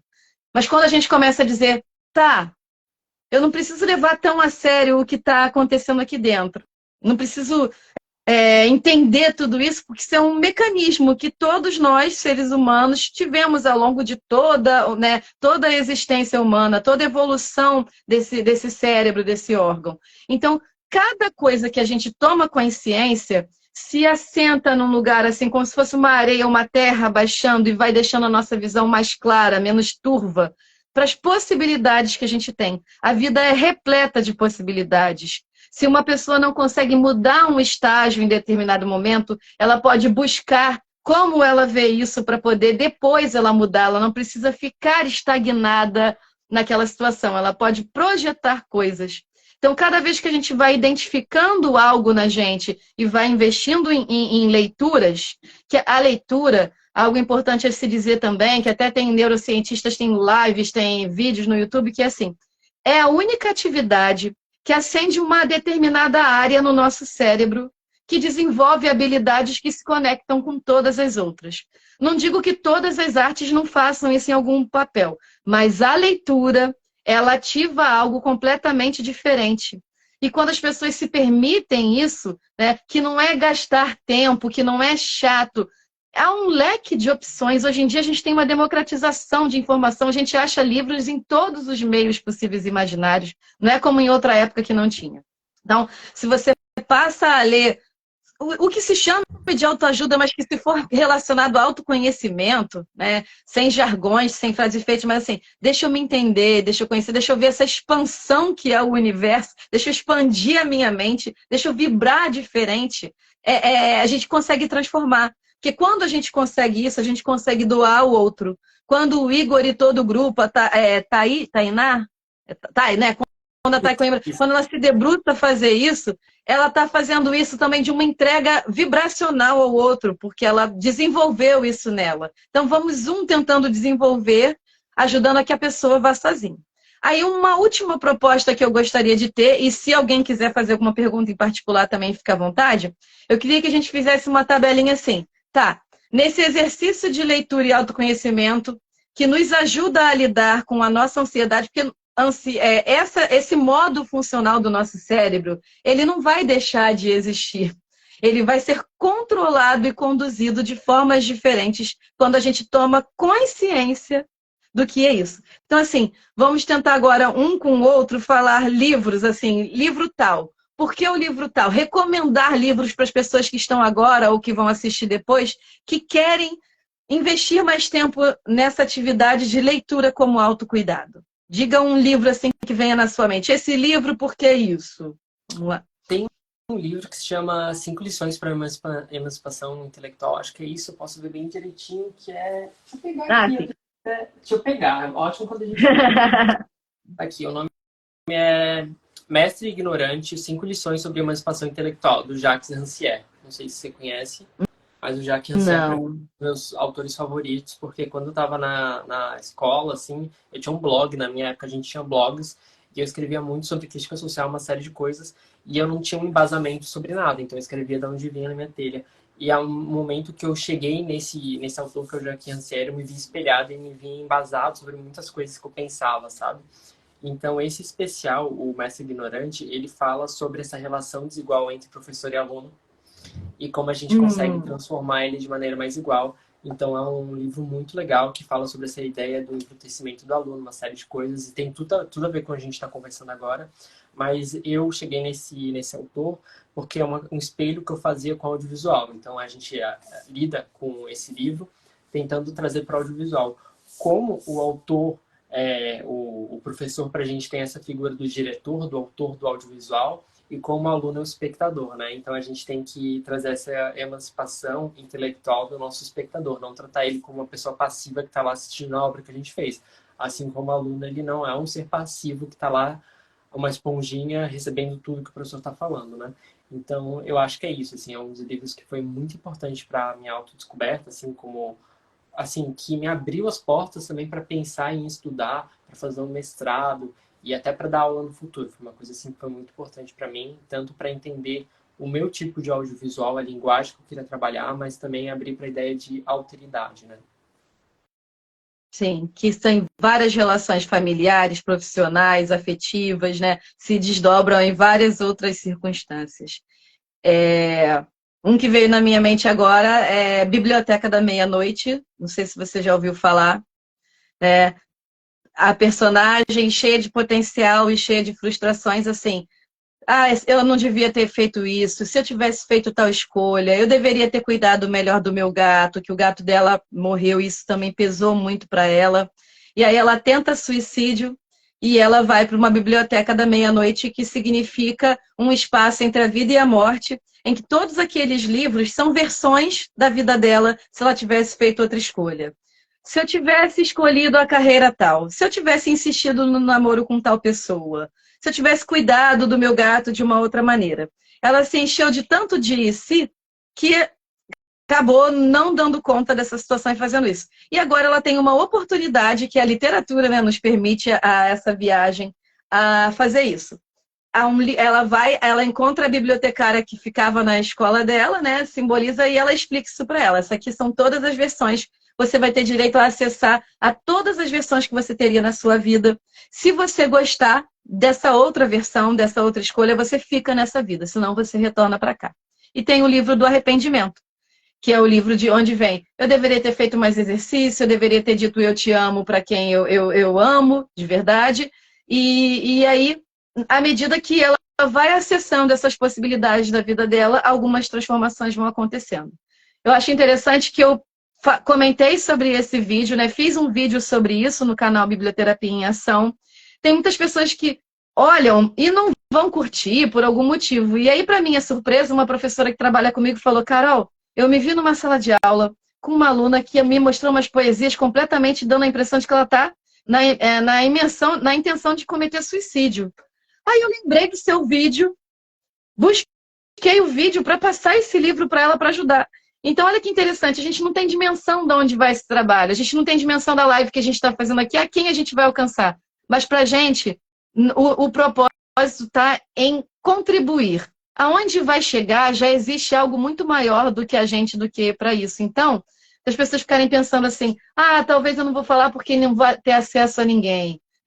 Eu não vou conseguir bloquear porque eu não me acho interessante. Não, entregue algo que você tem de melhor, entregue algo que você possa fazer, que você possa contribuir. Não como receita pronta, mas como uma possibilidade para a vida de uma pessoa. Então, esse livro, como biblioterapeuta, ele trabalha muito assim as pessoas que estão nesse processo de tentativa de suicídio, nesse processo de desprazer pela vida, do e se, e ele abre uma potência para você pensar e repensar e rever. É como se você estivesse reeditando tudo que você pensava sobre si mesmo. Aquele cérebro disfuncional que todos nós estamos em algum grau, você traz para a sua consciência para harmonizar coisas que estão desequilibradas em si. Eu não li esse Mas livro, fiquei bem interessado, vou tentar procurar, vou ler. Me lembrou muito um filme que se chama Mr. Nobody, em inglês, que é Senhor Ninguém, em português, que é com Jared Leto. Assim, ele é um senhor de idade que vive no futuro, ele é o senhor assim, mais velho do mundo, assim, vive através de aparelhos, e ele não sabe quem ele é, porque ele não consegue lembrar de nenhuma das escolhas que ele fez. Então ele vive, né, com a senilidade dele, todas as escolhas que ele fez ou não fez na vida. Então é um filme muito potente, que eu acho que lida muito bem com essa questão. É um filme que eu gosto muito. Como é o nome? Senhor Ninguém em português, mas é Senhor mais Ninguém. fácil em inglês, com Mr. Nobody. Eu queria indicar outros livros assim, que eu acho muito bom, tipo O Problemas de Gênero da... E, gente, como que é o nome da autora? Da Judith Butler. Mas eu acho que são livros mais densos, assim, para ler, principalmente quando a gente é jovem, talvez a gente não consiga entender. Ou, por exemplo, Microfísica do Poder, que é um livro que eu gosto muito do Foucault, para entender aonde eu estou nessa sociedade tão complexa, se entender como parte de um todo, mas ao mesmo tempo um sistema que ele é opressivo, e se dar conta dele não é ruim, ele faz a gente se entender, né? Se entender onde eu estou, qual é a minha parte da sociedade, o que aconteceu com a minha vida para eu estar nesse momento. Eu acho que é muito importante. Olha o Vitor aí dizendo que conhece o filme, ó. É um filmaço. Para a gente não se sentir tão pressionado, tipo, todas as escolhas que eu fiz me levaram aqui. Não, peraí, tem uma série de coisas que eu não controlo, tem uma série de forças que eu não controlo que atuam durante a minha vida, que fazem eu estar nesse momento, né? E então são livros um pouco mais densos, eu mesmo só consigo entender porque eu fui lendo na faculdade com os meus professores, são livros densos. Então, para deixar um livro um pouco mais assim, mais fácil de entender, mais gostoso, uma leitura mais fácil, eu vou indicar o livro que eu já tinha te indicado, que se chama Me Chame Pelo Seu Nome. É um livro que eu gosto muito, assim, porque primeiro por conta do relacionamento, assim, e tal, muito fofinho, romance fofinho. O filme também é muito bom.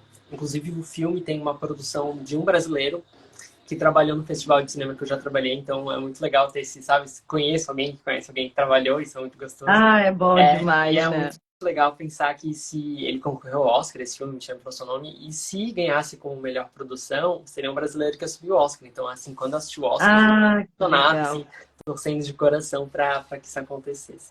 Mas, o trecho que você já me passou já me deixou interessada, e eu vi que você mandou o livro inteiro, então ele já está salvo ali na minha lista, porque eu Aquele trecho Preciso do livro, saber. assim, me pegou de um jeito. Eu já tinha visto o filme sem ter lido o livro. Foi um filme assim, Uhum. que me atingiu de uma maneira muito violenta. Eu tinha baixado, assisti e tal. Na época não tinha em nenhum lugar no Brasil. E aqui em Floripa tem uns cinemas alternativos que passam esses filmes mais difíceis de achar e tal. Eu fui nesse cinema com a minha amiga. E, cara, ver no cinema é uma completamente diferente a experiência. Quando terminou o filme, eu tava assim em prantos. Eu não conseguia nem explicar o estado que eu fiquei. Quando eu cheguei a ler o livro, eu pensei, cara, eu já sei mais ou menos o que vai acontecer, não vai me atingir. Mas essa parte que eu te mandei, assim, me atingiu de um jeito. E eu tava no ônibus, gente. Eu tava lendo no ônibus, indo pro trabalho. Eu cheguei, assim, chorar, assim, copiosamente no ônibus. Passei uma vergonha. Falei, gente, não vão achar que eu sou completamente maluco. Mas me atingiu de uma forma porque tem um acolhimento do pai dele em relação à vida do filho, assim, tem uma coisa que eu sinto que eu não fui acolhido. Sabe quando você sente que não é acolhido pela sua família? Então, atingiu ali numa ferida que, de alguma forma, me atingiu nessa leitura. Eu falei, gente, olha só que loucura, como isso está me atingindo. E, ao mesmo tempo, não é um espaço de me atingiu dessa forma, vou tentar ser receptivo em relação ao outro, né? Então, tipo, eu trabalhei isso, então eu tenho que ser receptivo da maneira que eu não fui.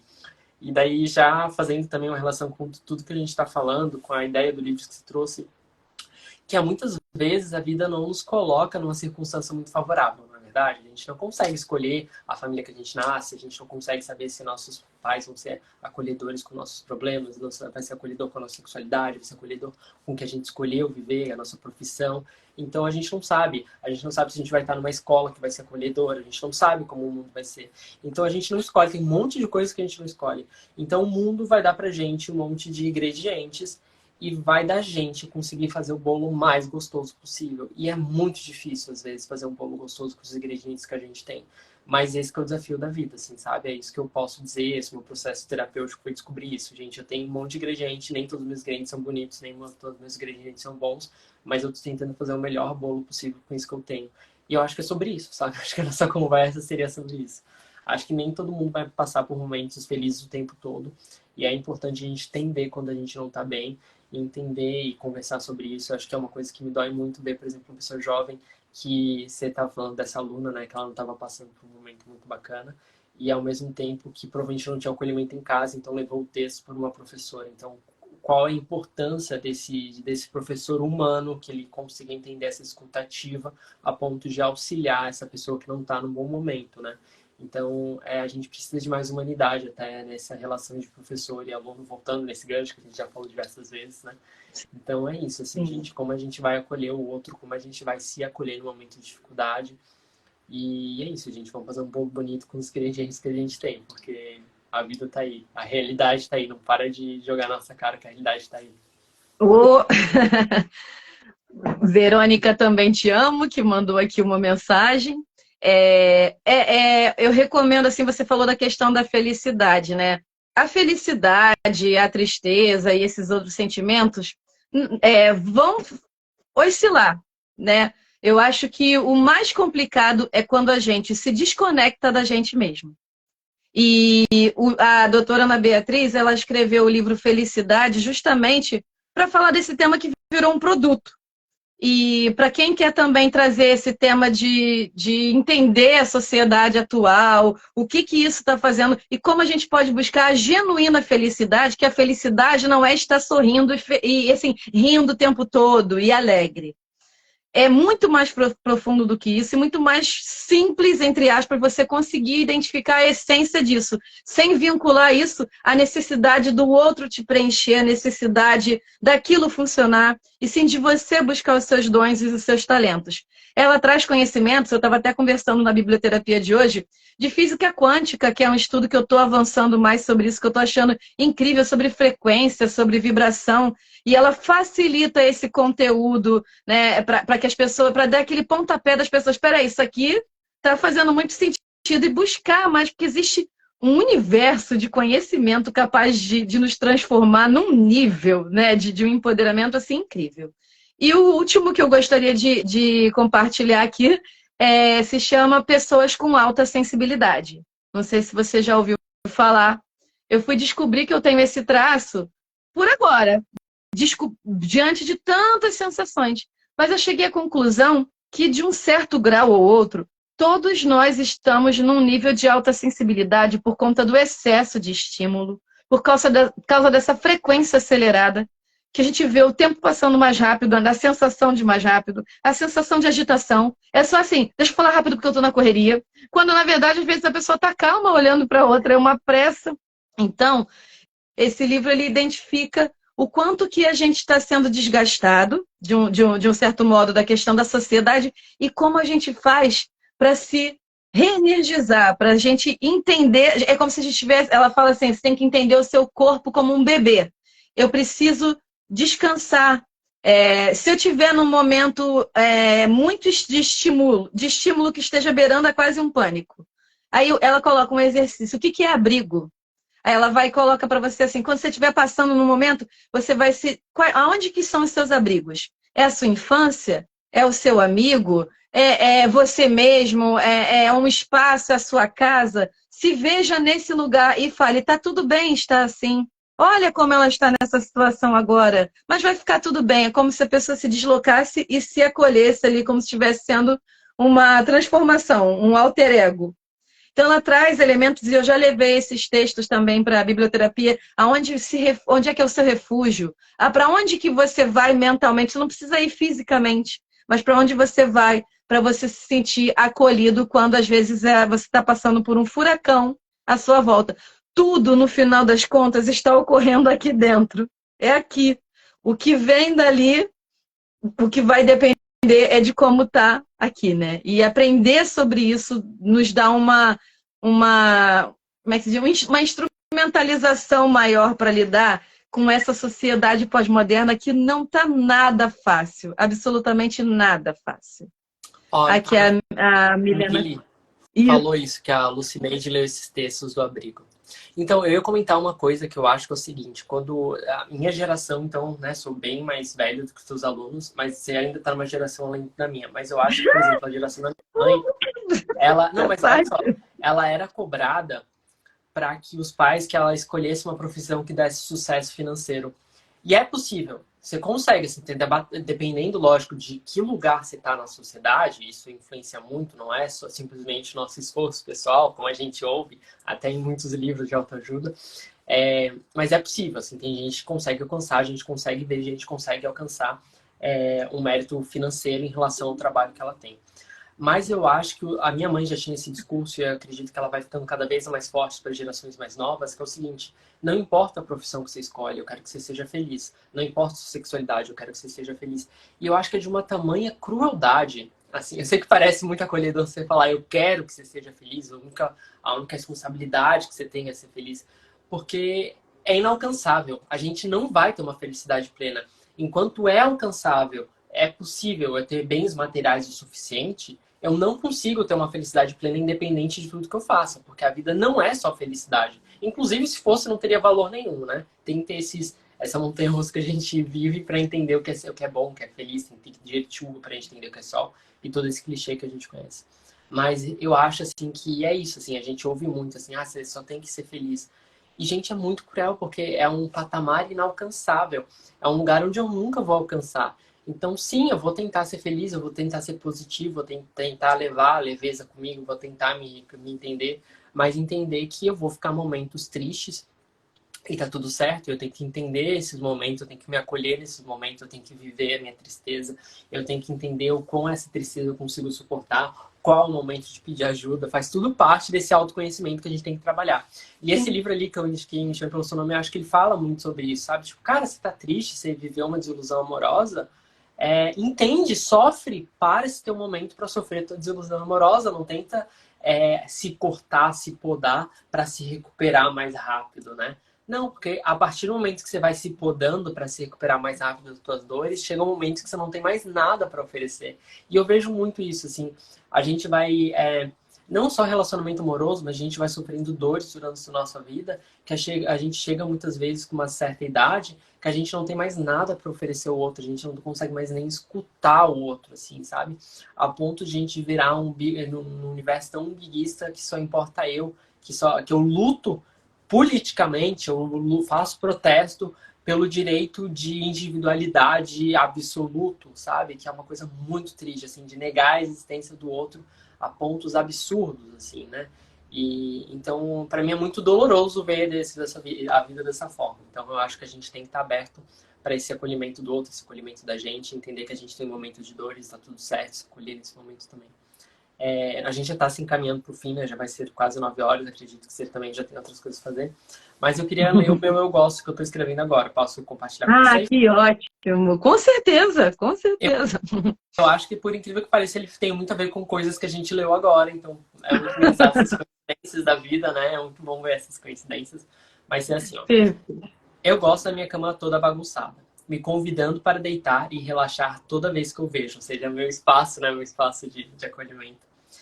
Eu gosto da doçura do suco de uva branca, que logo some e é dominado pelo azedinho da fruta. Eu gosto de experimentar um drink novo e gosto de perceber que já consigo entender quais são os meus gostos prediletos. Eu gosto de compartilhar mais do que taças de drink e drinks é risada. Eu gosto da sensação de bochecha dolorida após um jantar com muitas risadas com amigos. Gosto da sensação... Desculpa, pulei uma linha. Comecei a gostar do meu bigode chinês. Não por ser uma marca de uma cicatriz de algo dolorido, como geralmente a gente tem, né, pelo corpo, mas como se fosse uma marca de felicidades reais vividas. Eu gosto de dançar de cueca ou pelado na frente do espelho antes ou depois do banho e reconhecer que eu gosto do que vejo, não pela padronização de um corpo em busca de um padrão perfeito, mas por aceitar e amar tudo que foge disso. E eu gosto de assumir que nem sempre que me vejo dessa forma. Gosto de perceber que eu sou ou virei, que eu não sou ou que eu virei algo que eu fui programado para ser. Eu gosto de notar que minhas excentricidades são completamente diferentes da minha família. E gosto mais ainda de que desisti de tentar mudá-los. Gosto de me afastar quando ferido e gosto de perceber que eu já me consigo me regenerar. Gosto de sentir parte de tudo quando estou em contato na água. Não sendo lavado dos meus erros, pecados ou qualquer clichê, mas da sensação de voltar a mim mesmo nesse momento. Eu gosto de notar que já tenho ferramentas para me afastar de alguém que me faz mal. E gosto mais ainda de notar que eu já sou sensível ao ponto de não retribuir. Gosto de não usar clichês e frases prontas, e mais ainda de usá-las em momentos perfeitos. Gosto de esquecer o título de um filme ou de um livro em roda de amigos e todos juntos juntarem fragmentos nesse enorme quebra-cabeça para descobrir que filme ou livro que é. Gosto do formigamento na boca pós-jambu. E gosto de descobrir... É um tipo de drink, gente. Tem muito de aluno assistindo, gente, só depois dos 18, de preferência só depois dos 21. Tá bem alcoólica aqui meu texto. Eu gosto do formigamento na boca após o shot de jambu. Eu gosto de descobrir que o meu chocolate branco favorito consegue ficar ainda melhor quando derretido. E eu gosto de descobrir que gosto de tesouras, mas não gosto de facas. Gosto de perceber que já tenho destreza e agilidade com facas, de poder tirar a casca, de poder tirar apenas a casca da fruta. Gosto quando as crianças me veem como adulto, porque ainda não me sinto assim. E gosto mais ainda de ser acolhedor com crianças, porque não sinto que fui. E gosto... Peraí, me perdi aqui, gente, perdão. Gosto de perceber que tudo que tenho a oferecer, o meu dinheiro é a menor delas. E gosto de não ter controlado ou dominado, mas entendido a minha ansiedade. Tal qual o meu gosto por cítrico e doce. Eu não escolhi, mas eu entendi e gosto de gostar. Eu gosto de formatos de mãos de homens e gosto de unhas de mulheres, sem esmalte. Mas também gosto de mãos finas e de francesinhas. Gosto de perceber que meus gostos, embora conflitantes, não diminuem o quanto eu gosto. Gosto do meu canto, dos meus cheiros, dos meus aconchegos. E talvez essa seja a nova descoberta. Eu gosto muito de ser eu. Então esse é o novo eu gosto que eu estou escrevendo. E eu acho que faz parte assim, desse momento particular que eu estou vivendo, de mudança, de descoberta. E acho que a vida é sempre isso. Assim, a gente está sempre descobrindo coisas novas que a gente gosta.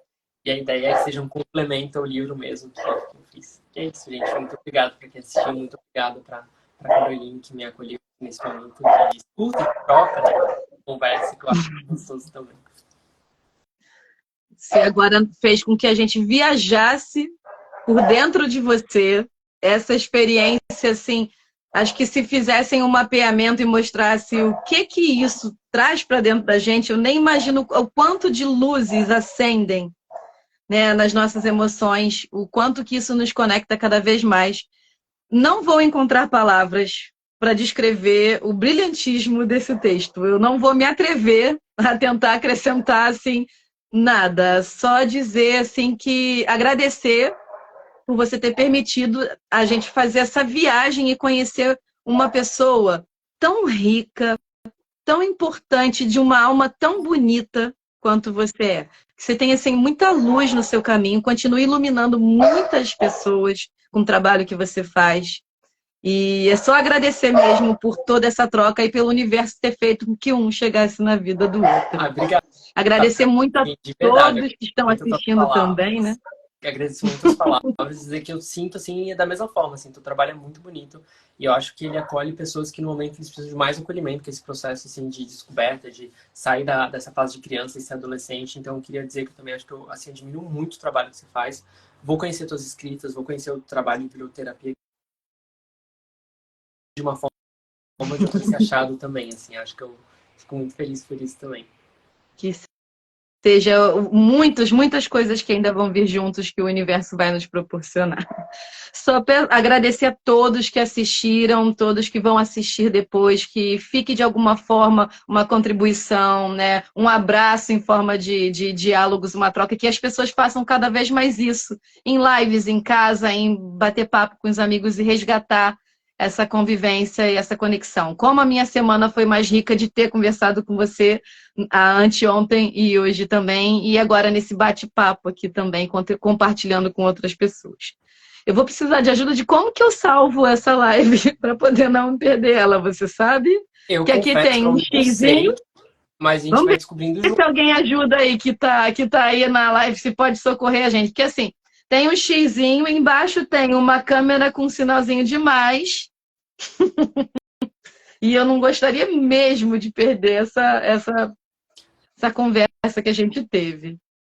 Ver se alguém consegue nos ajudar. Mas eu acredito que quando a gente encerra, ela salva automaticamente, ou pelo menos espero que isso aconteça. Vou esperar só se tem alguém que avise, vou esperar uns segundinhos se alguém vai conseguir responder. Senão a gente tenta essa.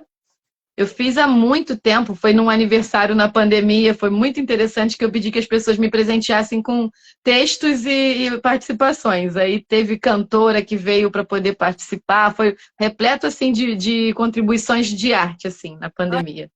Que gostoso, que gostoso. Foi muito. Vitor, socorre a Carol aí. Vitor, socorre a gente já virou tiozão da tecnologia, a gente não sabe mais, precisa de sobrinhos para ajudar.